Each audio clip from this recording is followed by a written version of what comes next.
BRS పార్టీకి వరుసగా shocks తగులుతున్నాయి. Peddi Sudarshan Reddy మృతి ఘటన నుంచి కోలుకోకముందే మరో ఘటన వివాదాలకు దారితీసింది. భద్రాద్రి జిల్లా పినపాక మాజీ ఎమ్మెల్యే రేగా కాంతారావుపై పంజగుట్ట పిఎస్లో కేసు నమోదైంది.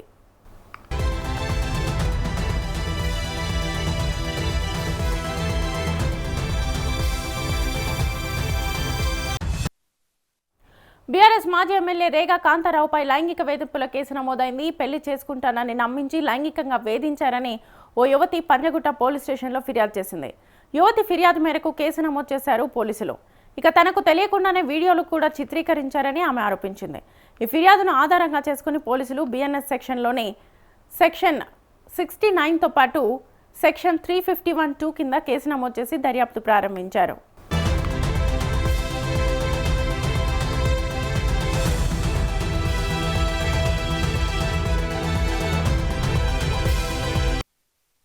దీంతో పాటు రియల్ ఎస్టేట్ వ్యాపారంలో పెట్టుబడుల పేరుతో డబ్బు తీసుకున్నారని, పెద్ద మొత్తంలో తన నుంచి డబ్బులు తీసుకున్నాక లైంగికంగా వేధించారంటూ యువతి వాపోయింది. తనకు న్యాయం చేయాలంటూ పంజగుట్ట పిఎస్ను ఆశ్రయించింది. దీంతో పోలీసులు కేసు నమోదు చేశారు.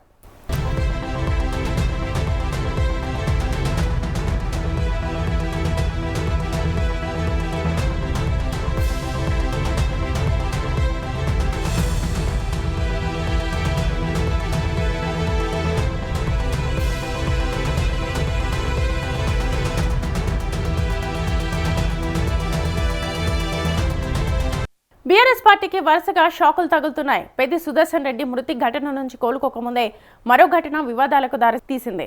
భద్రాద్రి జిల్లా పినపాక మాజీ ఎమ్మెల్యే రేగా కాంతారావుపై పంజగుట్ట పిఎస్లో కేసు నమోదైంది.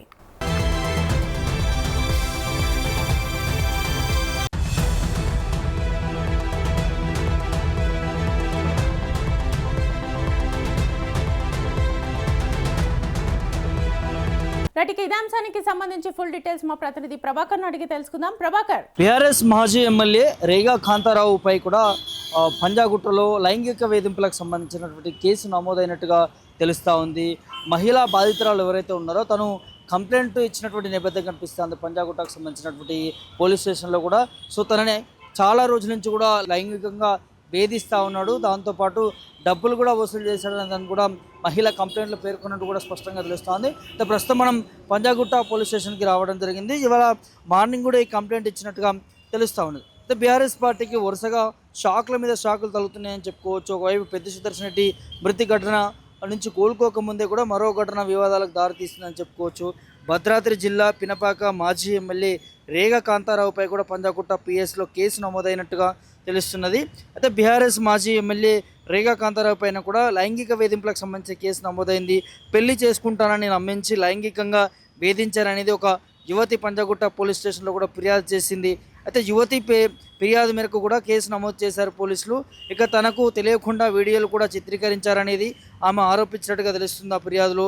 అయితే ఫిర్యాదు ఆధారంగా కూడా పోలీసులు బీఎన్ఎస్లోని సెక్షన్లు 69తో పాటు సెక్షన్ 351 క్లాస్ 2 కింద కూడా కేసు నమోదు చేసి దర్యాప్తు ప్రారంభిస్తున్నట్టుగా తెలుస్తూ ఉంది. దీంతో పాటు కూడా రియల్ ఎస్టేట్ రంగంలో పెట్టుబడుల పేరుతో కూడా డబ్బు తీసుకురావాలని దాని కూడా పెద్ద మొత్తంలో కూడా తన నుండి డబ్బు తీసుకున్నాక లైంగికంగా వేధించారంటూ యువతి వాపోయినట్టు కూడా తెలుస్తోంది. తమకు న్యాయం కావాలంటూ కూడా పంజగుట్ట పిఎస్ను కూడా ఆశ్రయించినటువంటి నేపథ్యం కనిపిస్తూ ఉంది. దీంతో పోలీసులు కేసు నమోదు చేసి విచారణకు సంబంధించినటువంటి కొనసాగిస్తున్నటువంటి పరిస్థితులు కూడా కనిపిస్తూ ఉన్నాయి. చాలా రోజుల నుంచి కూడా ఇబ్బంది పెడతా ఉన్నాడని దాన్ని కూడా చూస్తూ ఉన్నాం. అయితే అమ్మాయికి 18 ఏళ్ళ 3 నెలల వయసులోనే, అంటే తను ఒక జర్నలిస్ట్గా కూడా తెలుస్తూ ఉన్నది. అయితే తాను మీడియా సంస్థలు పనిచేస్తున్నటువంటి సందర్భంలో 18 ఏళ్ళ 3 నెలలకు సంబంధించినటువంటి వయసులోనే ఒక ఇంటర్వ్యూ నిమిత్తం మొదటిసారిగా రేగా కాంతారావుని కలిశాననేది, ఆ తర్వాత కొత్తగా యూట్యూబ్ ఛానల్ ప్రారంభిస్తున్నాననేది, నన్ను పిలిపించారు, పెళ్లి చేసుకుంటానని కూడా నమ్మించి లైంగికంగా బలవంతం చేశారనే దాన్ని కూడా తను కంప్లైంట్లో పేర్కొన్నట్టుగా తెలుస్తూ ఉన్నది. 45 ఏళ్ళ వయసు ఉన్నటువంటి మీరు నన్ను ఎలా వివాహం చేసుకుంటారంటూ కూడా ప్రశ్నించాను. అయితే కుటుంబంతో తనకు విభేదాలు ఉన్నాయనేది ఒప్పించారట అమ్మాయిని. అయితే దీంతో మీర్పేటలో ఉంటున్న సంతోష్ అనేటటువంటి నటుడికి చెందినటువంటి ప్లాట్లో కూడా సహజీవనం చేశామంటూ కూడా ఆయన కంప్లైంట్లో కూడా పేర్కొన్నట్టుగా స్పష్టంగా తెలుస్తూ ఉన్నాయి. సో నాకు అన్యాయం జరిగింది, న్యాయం కావాలంటూ కూడా లైంగికంగా వేధింపులకి పాల్పడ్డాడు రేగా కాంతారావుకు సంబంధించి మాజీ ఎమ్మెల్యే. తను పెళ్లి చేసుకుంటానంటూ కూడా అనేక సార్లు కూడా ఇబ్బంది పెట్టాడు. దాంతోపాటు ఇటు రియల్ ఎస్టేట్ రంగంలో కూడా రాణించాలి, పెట్టుబడులు పెట్టాలి అనే దాన్ని కూడా తనని ఒప్పించి తన దగ్గర సుమారు 5 లక్షల పైగా కూడా నగదు తీసుకొని కూడా మోసం చేశాడంటూ కూడా తను ఆ కంప్లైంట్ కాపీలో పేర్కొన్నట్టు కూడా స్పష్టంగా తెలుస్తూ ఉంది.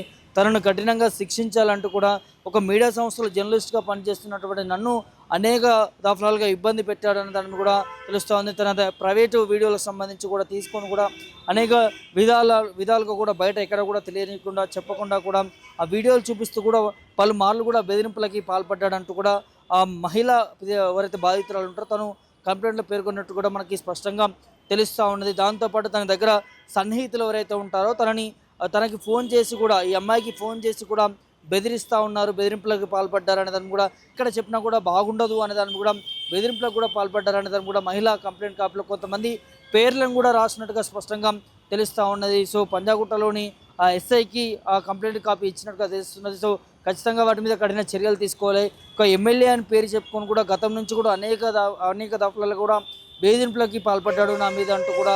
సో తను పెళ్లి చేసుకోవాలంటూ కూడా వేధింపులకు పాల్పడ్డాడు. తన వయసు నిమిత్తం కూడా గుర్తు చేసి కూడా నేను చెప్పడం జరిగింది, మీ వయసు చాలా ఎక్కువ, నా వయసు చాలా తక్కువ, ఇలాంటి సందర్భంలో పెళ్లి చేసుకోవడానికి కుదరదు అంటూ కూడా అంటేనే సో ఖచ్చితంగా పెళ్లి చేసుకుంటాను, ఇంట్లో ఉన్నటువంటి ఇరు వర్గాలు అంటే కుటుంబ సభ్యులను కూడా ఒప్పించి చేసుకుంటారని చెప్పి మోసగించి లైంగికంగా వాడుకొని తర్వాత వదిలిపెట్టి మోసం చేశాడు అన్నదాన్ని కూడా ఆ మహిళా కంప్లైంట్ కాపీలో పేర్కొనడం జరిగింది. సో దీనికి సంబంధించి కూడా బీఆర్ఎస్ పార్టీ సంబంధించిన నాయకులు ఎవరు కూడా స్పందన లేదు, అధికారికంగా ఎవరు కూడా ఇక్కడ మాట్లాడలేదని తెలుస్తూ ఉంది. అయితే వరుసగా షాకుల మీద షాకులు తగులుతున్నాయని చెప్పుకోవచ్చు బీఆర్ఎస్ పార్టీకి సంబంధించి కూడా. ఎందుకంటే ఒకవైపు ఉద్యమకారుడు పెద్ది సుదర్శన్ రెడ్డి చనిపోయినటువంటి పరిస్థితులు మనం చూస్తూ ఉన్నాము. అక్కడికి ఉటావుటిగా బీఆర్ఎస్ క్యాడర్ అంతా కూడా వెళ్ళిపోయింది, అంత్యక్రియల్లో పాల్గొంటూ ఉన్నారు.